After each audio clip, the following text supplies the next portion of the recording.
शरद पवारांच्या दिल्लीमधल्या निवासस्थानी एक बैठक सुरू झालेली आहे। सुनील भुसारा, मेहबूब शेख आणि उत्तम जानकर हे शरद पवार यांच्या भेटीसाठी पोहोचलेले आहेत। रात्री देखील शरद पवार यांच्या घरी एक महत्त्वपूर्ण बैठक झालेली आहे। ईव्हीएम संदर्भामध्ये ही बैठक असल्याचं कळतंय। अरविंद केजरीवाल आणि अभिषेक मनु सिंघवी यांच्या उपस्थितीमध्ये ही बैठक होणार आहे। आज रात्री 8 वाजता ही बैठक होणार असल्याची सूत्रांची माहिती आहे। तर शरद पवार यांच्या दिल्लीमधल्या निवासस्थानी सध्या बैठक सुरू असल्याचं कळतंय। सुनील भुसारा, मेहबूब शेख आणि उत्तम जानकर हे शरद पवार यांच्या भेटीसाठी पोहोचलेले आहेत। तर रात्री देखील या नेत्यांमध्ये पुन्हा एकदा एक महत्त्वाची बैठक पार पडणार आहे। ईव्हीएमच्या संदर्भात ही बैठक होणार असल्याचं कळतंय। त्यासोबतच याच विषयाला धरून अरविंद केजरीवाल आणि अभिषेक मनु सिंघवी यांच्या उपस्थितीतही एक बैठक होणार आहे। तर शरद पवार यांच्या दिल्लीमधल्या निवासस्थानी एक महत्त्वाची बैठक आता पार पडणार आहे। सुनील भुसारा, मेहबूब शेख आणि उत्तम जानकर हे शरद पवार यांच्या भेटीसाठी पोहोचलेले आहेत। तर आज रात्री अरविंद केजरीवाल, अभिषेक मनु सिंघवी यांच्या उपस्थितीमध्ये दुसरी एक महत्त्वाची बैठक सुद्धा पार पडणार आहे। ईव्हीएमच्या संदर्भामध्ये ही बैठक होणार असल्याचं कळतंय। सोमेश कोलगे आपले प्रतिनिधी या संदर्भातले अपडेट आपल्याला देतील। सोमेश,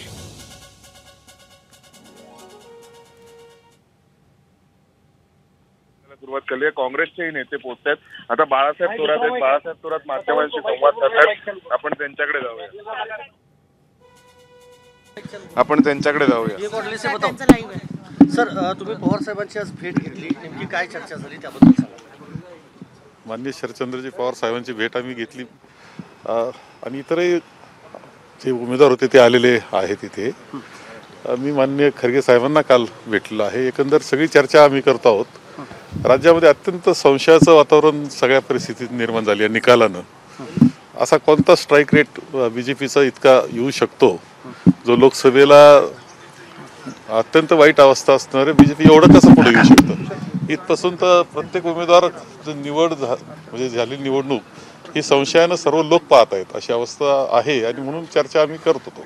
पण काय पुढचा मार्ग काय ठरलाय, कारण सगळे पराभूत उमेदवार आज पवार साहेबांना भेटलेला आहात। नाही, असं दिसतंय की मार्केटवाडीला जे घडलंय ते कदाचित राज्यातले अनेक गावं आता पुढे येत असताना दिसत आहेत आम्हाला आणि उत्स्फूर्तपणे पुढे येत आहेत। ते असं नाही का कोणी त्याच्या राजकारण म्हणून कोणी करतंय असं मला दिसत नाही। पण अनेक गावं म्हणतायत की आम्हाला सुद्धा मतदान आम्हाला घ्यायचंय असं म्हणतायत। ही परिस्थिती आम्ही कानावर घातली। याचिका दाखल केली जाणार या बाबतीतला अजून निर्णय आम्ही वकिलांबरोबर चर्चा करतायत, त्यातून निर्णय होईल। या सगळ्यांमध्ये काँग्रेसची भूमिका काय आहे?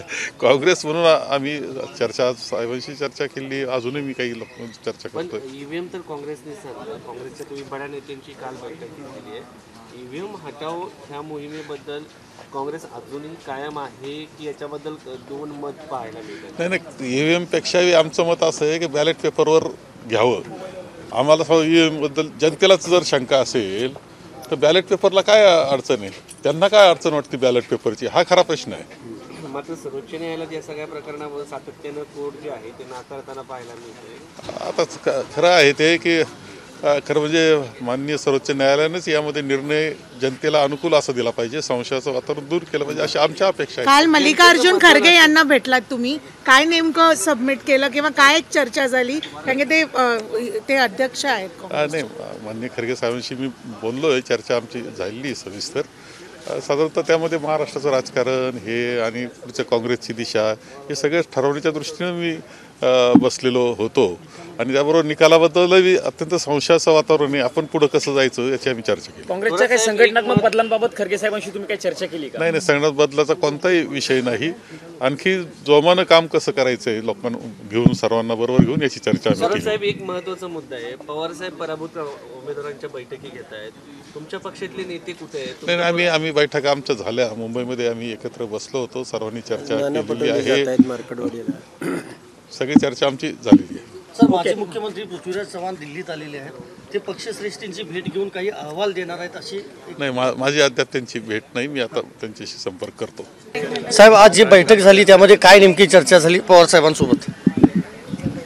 नाही, आता पराभूत उमेदवार आणि मी निवडून आलेला मार्कडवाडीचा उमेदवार या सर्वांची बैठक झाली की हे जे महाराष्ट्रामध्ये अतिशय संशयाचं वातावरण घोंगावतं आहे आणि ॲक्च्युली परिस्थिती त्या महाराष्ट्रामध्ये काय आहे, माझ्या मतदारसंघामध्ये काय आहे, महाराष्ट्रामध्ये काय आहे याविषयी पवारसाहेबांनी मतं जाणून घेतलेली आहेत. त्या ठिकाणी माझ्या मतदारसंघामध्ये जवळजवळ लाखाचा फरक पडत असेल तर मात्र माझं मत आहे की मी माझा राजीनामा निवडणूक आयोगाकडं देत आहे आणि माझ्या मतदारसंघामधली जी निवडणूक आहे ती तुम्ही बॅलेट पेपरवरती घ्यावी अशी मागणी आहे. त्यासाठी या ठिकाणी आज संध्याकाळी 8 वाजता आमचे कायदेतज्ञ शिंगवी साहेब, केजरीवाल साहेब, दिल्लीचे मुख्यमंत्री आणि आम्ही सगळ्यांची या ठिकाणी बैठक होणार आहे, चर्चा होणार आहे आणि पुढची दिशा त्या ठिकाणी ठरणार आहे. परंतु निवडणूक आयोग असेल, सुप्रीम कोर्ट असेल, त्यांना आम्ही विनंती करणार आहे की हे संशयाचं जे वातावरण आहे ते एक निवडणूक बॅलेट पेपरवर घेऊन संशय दूर करायला काय हरकत आहे असं आमचं सर्वांचं मत आहे. देखील मार्केटवाडीमध्ये आज जात आहेत आणि तिकडनं जर बघायला गोपीचंद पडळकर, सदाभाऊ खोत जात आहेत.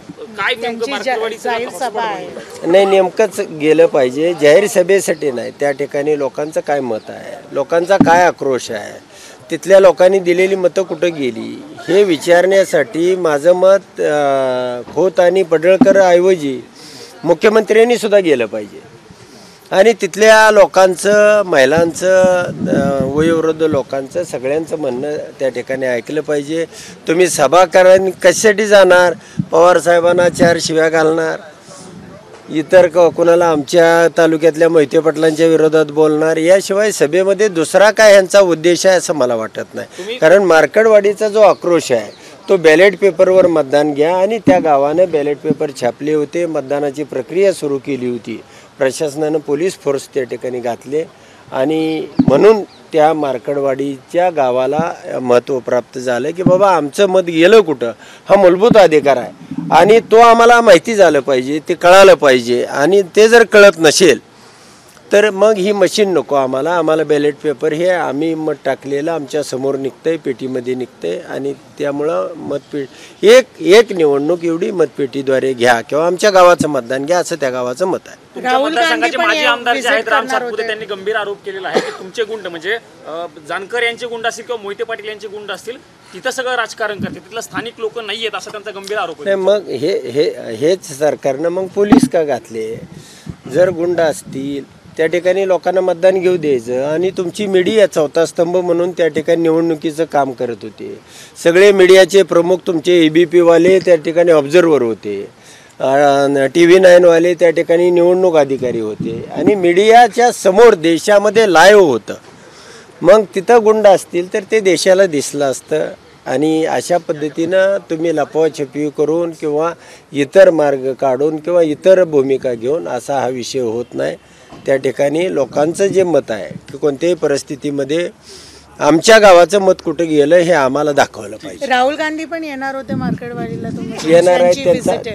त्यांची चर्चा आता बाळासाहेब थोरात साहेब गेले, अनेक लोकांशी चर्चा होते, खरगे साहेब आहेत, आमचे नाना पटोले साहेब आज मार्केटवाडी जाऊन परिस्थितीचा आढावा घेणार आहेत, ते राहुलजींना भेटतील, पवार साहेब आहेत, ते सगळे मिळून चर्चा करतील आणि त्या ठिकाणी निर्णय होईल. ABP माझा, उघडा डोळे बघा नीट.